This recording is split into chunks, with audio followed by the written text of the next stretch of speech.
ముఖ్యంగా వృషభ రాశి వారి జాతకంలో 3 గవ్వలు పడ్డాయండి. సంతానకారకుడు, సంసారకారకుడు, కుటుంబకారకుడు, ఆరోగ్యకారకుడు, ధనకారకుడు, విద్యాకారకుడు, అలాగే గుణకారకుడు, ఆలోచనకారకుడు. గురుగ్రహం చాలా అనుకూలంగా ఉంది వీరి జాతక బలానికి. గురుబలం ఉన్నందువలన మాత్రం వీరికి ఎక్కడ పోయినా అనుకున్నది సాధించే అవకాశం ఉంటుంది. అలాగే మాత్రం వీరికి ముఖ్యంగా విద్య నేర్పిన గురువులు కావచ్చు సాయం చేస్తారు. అలాగే మాత్రం తండ్రి వరుస అయిన వారు సహకారం చేస్తారు. అలాగే మాత్రం వీరి వంశస్థులు సహకారం చేస్తారు. అలాగే అన్నదమ్ములతో కూడా సహకారం ఉంటుంది. ముఖ్యంగా వీరి జాతక బలంలో చూడాలంటే మాత్రం లక్ష్మి కళబలం కలిసి వచ్చే అవకాశం ఉంటుంది. రాజకీయ రంగంలో తిరిగి ఉండదు వీరి జాతక బలానికి. కానీ ధనం ఖర్చు అయినా సరే పనులు మాత్రం తప్పకుండా జరిగే అవకాశాలు ఉంటాయి.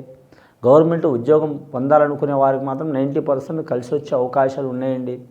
కానీ మాత్రం ధనం ఖర్చు అవుతుంది. ధనం ఖర్చు అయినా సరే మాత్రం ఫలితం మాత్రం దక్కే అవకాశం ఉంటుంది వీరి పేరు మీద.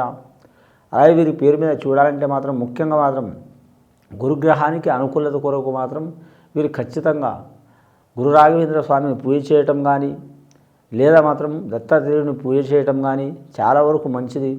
మూడవది వీరి జాతక బలానికి చూడాలంటే మాత్రం వీలైతే షిరిడి సాయిబాబాను కూడా పూజ చేయటం చాలా వరకు మంచిది.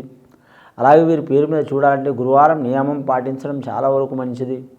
అలాగే వీరి జాతక బలానికి చూడాలంటే మాత్రం ముఖ్యంగా గురువారం రోజు మాత్రం మద్యం మాంసం మాత్రం వాడకుండా ఉండటం చాలా వరకు మంచిది.